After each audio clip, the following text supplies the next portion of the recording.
क्या कभी आपने सोचा है जब नए धामी पर गोविंद देवता नाचते हैं तो कितने प्रकार की क्रिया कर देते हैं और कितने प्रकार के रास्ते दिखा देते हैं, कितने प्रकार के छल दिखा देते हैं और कितने प्रकार की दिशाएं दिखा देते हैं। क्या आपको पता है दोस्तों, एक लड़के पर गोविंद देवता ने जब अवतार रखा था, आज की डेट में वो गोविंद देवता के आशीर्वाद से, गोविंद देवता की कृपा से इतना बड़ा दरबार और एक अच्छा नाम चला रहे हैं गोविंद देवता के आशीर्वाद से। क्या आपको पता है? तो आज की वीडियो में आपको जानने को मिलेगा जब गोविंद देवता किसी पर अवतार रखते हैं और कितनी जगह उनकी पूज हो सकती है, कितनी जगह वो जा सकते हैं, कितने रास्ते वो दिखा सकते हैं, कितने दिशाओं के भाग वो खोल सकते हैं और एक अपने घोड़े को किस हद तक वो ले जा सकते हैं। तो दोस्तों आज की कहानी में सब आपको सुनने को मिलेगा।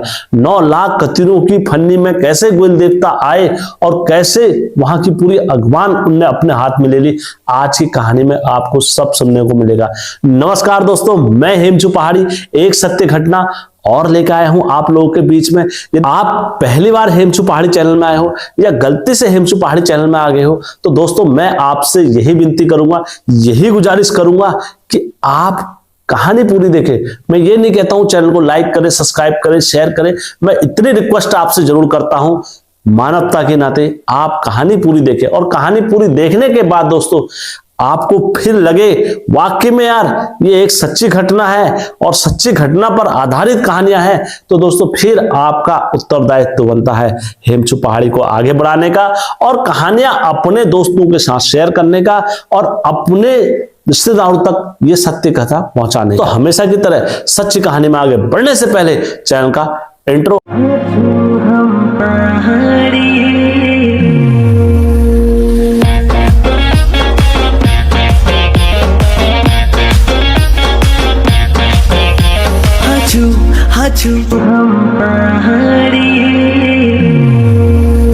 जय बिरकारा बजरंगी, हर हर हर हर हर हर हर हर महादेव। आप सभी भक्तों पर महादेव की कृपा और बजरंगबली का आशीर्वाद हमेशा बने रहने चाहिए। दोस्तों आज की सच्ची घटना में आगे बढ़ने से पहले मैं आपसे विनती करूंगा, गुजारिश करूंगा, रिक्वेस्ट करूंगा, यदि आपके पास भी कोई ऐसी सत्य घटना या सत्य कहानी या आपके पितरों की या किसी देवी देवता की कुछ ऐसी ताल्लुकात कहानी आपके पास है तो आप अवश्य हेमचू पहाड़ी के साथ साझा करें। और मेरा यकीन माने दोस्तों, मैं उस घटना को हर हमेशा सत्य घटना समझ के ही अपलोड करता हूं। आइए दोस्तों आज की सत्य कथा में आगे बढ़ते हैं। एक लड़का था जिसका नाम मैं राजू रख देता हूं। राजू का ही नाम रखूंगा, बाकी सबको उसी तरीके से मैं संबोधित करूंगा, अम्मा, दादा, पापा, मम्मी। तो राजू के पापा और मम्मी जो थे एक बहुत अच्छे किसान थे और जो सल्ट के रहने वाले थे और सल्ट में इनका काफी अच्छा नाम और इनके पिताजी का अपना घर वगैरह सब जमीन जायदाद वगैरह सब वहीं थी। तो राजू धीरे धीरे क्या हुए, बड़े हुए। बड़े होने के बाद स्कूल में जब ये जाते थे तो इनको कपकपाहट छूटती थी, जैसे हाथ ऐसे कांपते हैं धीरे धीरे धीरे। कब कांपते थे? जब भी ये किसी चीज को देखते थे, जैसे कभी कोई इनको मास्टर मारने आता था और या किसी ने चोरी कर दी हो, इनका नाम फंसा दिया हो, या कहीं पर कुछ ऐसी बात हो रही होगी जहां पर चोर पुलिस का जैसे गेम होता है, तो इनको अंदर से उस चीज में मतलब ये कांपने लग जाते थे। और ऐसा कब होता है दोस्तों? ऐसा क्यों होता है, किस लिए होता है? यदि आप पर देवताओं का वास है तो, क्योंकि दोस्तों ऐसा तब होता है मन पूरा पवित्र हो गंगा जल की तरह और आपके मन में देवता का वास हो, इस जन्म से नहीं पिछले जन्म से ही, और ताल्लुकात आपके कुल में चला हुआ आ रहा हो देवताओं का, तो देवता फिर अपना पैदा और अपना लोटा और अपना गिलास और अपना घोड़ा फिर खुद ही छाट लेते हैं। तो उसी प्रकार से क्या हुआ, इनको ये सारी चीजें देख के घबराहट हो रहा और ये सारी चीज को देख के लगता था इन्हें गलत हो रहा है और ये नहीं होना चाहिए, ऐसा यहाँ पर किसी के साथ अन्याय हुआ है। तो ये देख के इनके मन में और कपकपाहट हो जाती थी। एक दिन इनके स्कूल में ऐसी किसी ने गलती करी और पिट गया एक निर्दोष व्यक्ति। तो वो निर्दोष व्यक्ति को देखते हुए राजू को भी पता नहीं था ये क्या हो रहा है क्या नहीं हो रहा करके, वो निर्दोष व्यक्ति को पीटते हुए देखते हुए राजू क्या हो गया, वहां पर हिलने लग गया जोर जोर से और इस तरीके से जोर जोर से रोने लग गया। और जब कभी भी कोई नया देवता अवतार होता है या अपने धामी को छांटता है तो दोस्तों पहले वो आपको परिचय नहीं, आप में से जब भी किसी देवता का वास होगा तो रोते हुए होगा। तो ये उस घटना को देखते हुए ऐसे रोगे भावुक तरीके से जैसे मार उस लड़के ने ना खाई हो, राजू ने स्वयं मार खा दी होगी। ये खूब जोर जोर से रोया जाते, मम्मी ये क्या हो गया, ये कैसा हो गया, ये मेरे को बचाओ बचाओ, इस तरीके से इन्हें वहां स्कूल में वो कर दिया।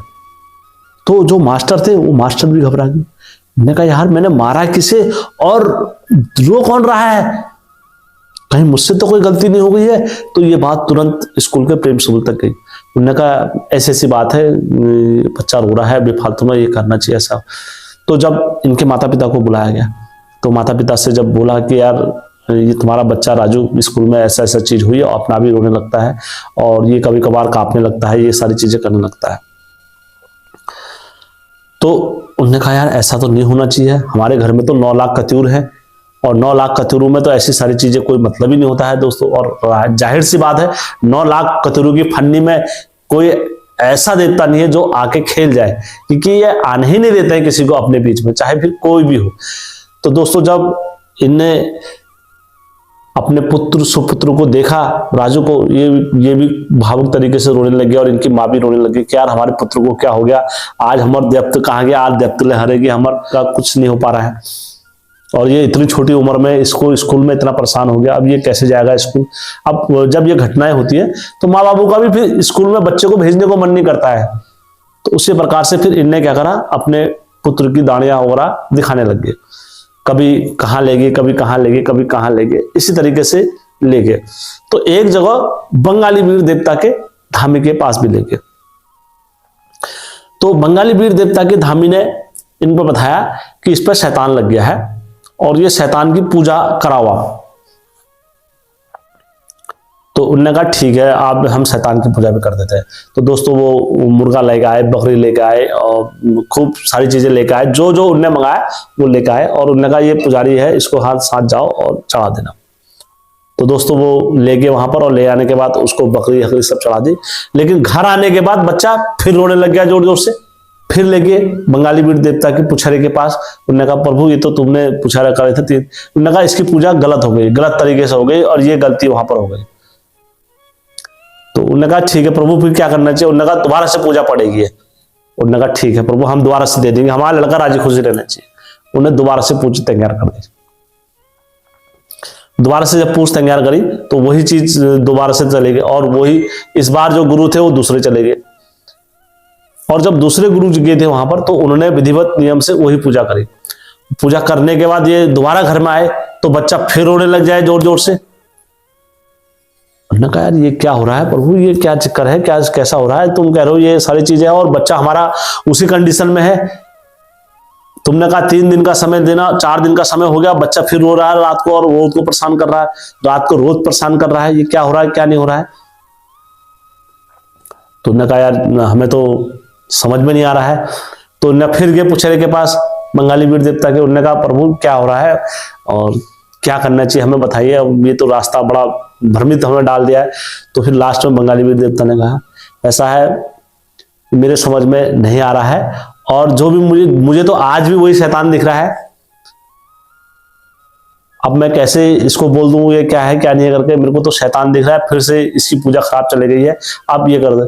तो जो वहां के लोग थे वो थक हार गए, उन्होंने कहा नहीं प्रभु हम 7 हाथ लंबे हैं, हम अब इतनी पूजा नहीं दे सकते हैं, अब ये क्या चक्कर हो रहा है क्या हो रहा है हम नहीं कर पा रहे हैं इसमें।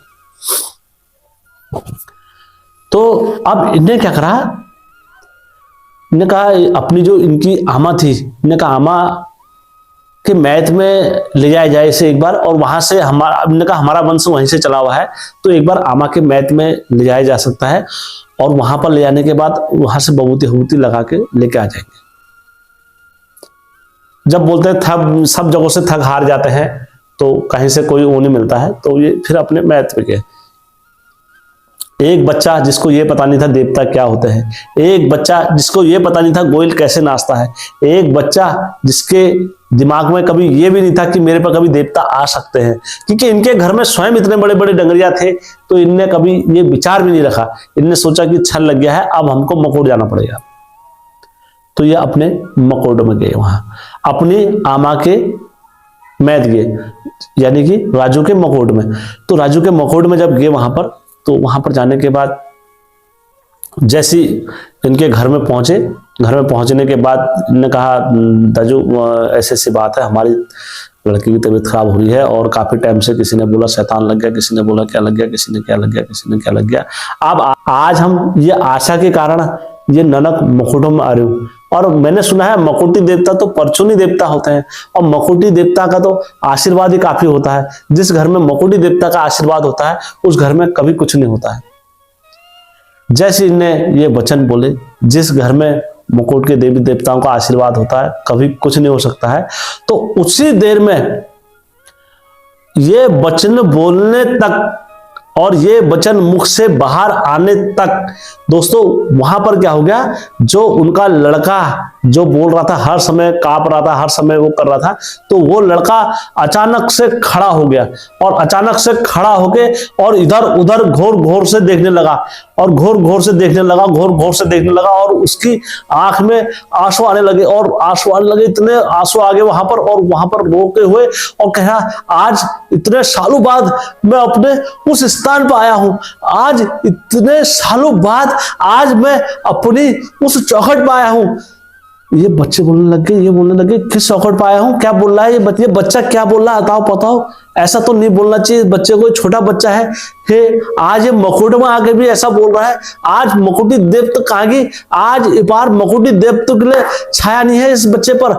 तो दोस्तों जैसे ये वचन बोले कि आज मकुटी देवता पर छाया नहीं है और आज मकुटी देवता इस पर कोई छत्र छाया नहीं है, तो उतने में ही उस पर से क्या हो गए, तुरंत राजवंशी बाला गौरिया खेल गए और जय मामू की जय मामू की जय मामू की जय मामू की जय मामू की उद्घोष लगाते हुए कहां गए, सीधा मंदिर में चले गए अपने बुढ़ मकोट में।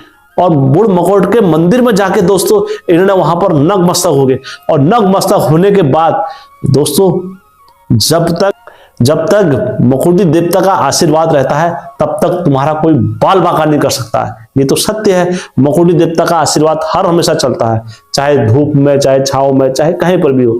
तो ये नाचते हुए जय मामू की जय मामू की जय मामू की वो वहां चले गए। अब सबके मुंह खुले हुए, वो एक दूसरे का मुंह देख रहे हैं, कोई उनका मुंह देख रहे हैं, कोई उनका मुंह देख रहे हैं, और मुंह इतने बड़े खुले हुए। उन्होंने कहा ये क्या हो गया, उन्होंने कहा ये क्या हो गया, ये क्या हो गया।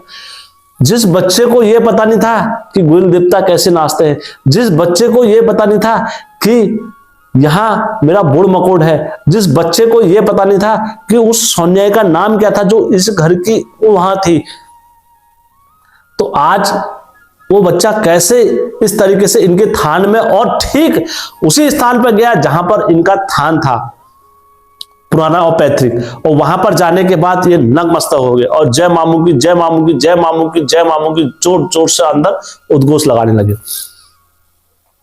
और ताजुब की बात, उस घर का एक भी देवता प्रकट नहीं हुआ। क्यों? क्योंकि एक समय पर एक ही गोयल आएगा।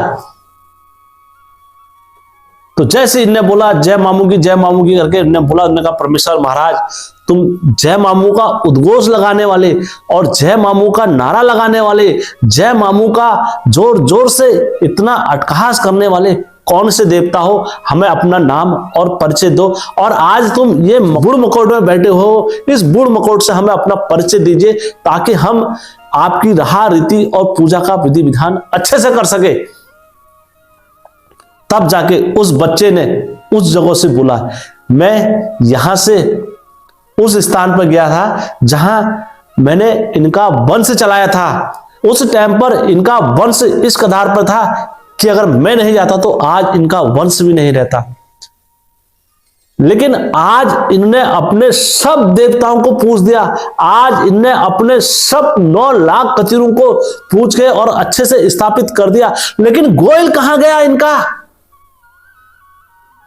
ये उस गोयल को भूल गए जिस गोयल ने इनका वंश चलाया।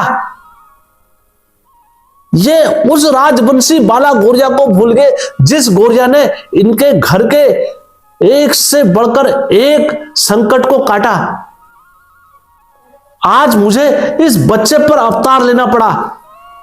क्या मैं गलत बोल रहा हूं? इस घर की सोनिया का नाम ये था।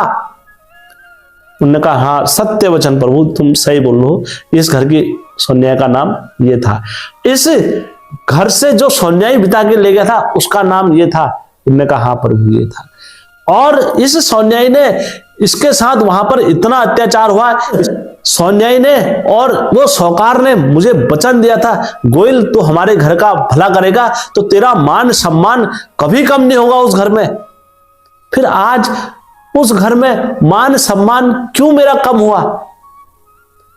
सब देवताओं को याद करा, एक गोयल के नाम का खाली एक गोला ही रख देते, एक गोयल के नाम से खाली धूपी रख देते, एक गोयल के नाम से एक दिया ही रख देते, कुछ तो गोयल के नाम से रखते तुम। आज रोक लो इस गोयल को, चाहे कोई भी आ जाए, आज इस गोयल को रोक लो। रोक सकता है तो रोक लो। अगर कहीं भी जाओगे तो मेरे वीर ही दिखेंगे तुम्हें, मेरे मुगल पठान शैतानी दिखेंगे तुम्हें, लेकिन ये गोयल कभी नहीं दिखेगा तुम्हें। तब जाके इनके दिमाग से क्लियर हुआ कि वाकई में गोयल के साथ तो इतने मुगल पठान और इतने वीर, इतने शैतान, इतने धुरंधर चलते हैं, तो गोयल कैसे दिख जाएगा? गोयल का तो कोई मतलब ही नहीं होता है दिखने का। तब जाके ये सब जने वहां पर नतमस्तक हुए उस मंदिर में, उस चौखट में। इनने उसी टाइम पर मंदिर में वहां पर पुजारी को बुलाया। पुजारी को बुलाने के बाद निमित्त रूप से धूप अगरबत्ती जो भी होते हैं, अपने राजू के पिताजी ने अपने मकोट में गोयल देवता को अच्छे से वहां पर पूजा करी और टिकोड़ दिया और कहा हे गोयल देवता मैं समझ गया, तुम राजवंशी हो, तुम न्यायधारी हो, तुम फैसला करने वाले हो, हर हमेशा और हर स्थान पर तुम्हारा न्याय चलता है। मैं मान गया तुम्हारी शक्ति को और मान गया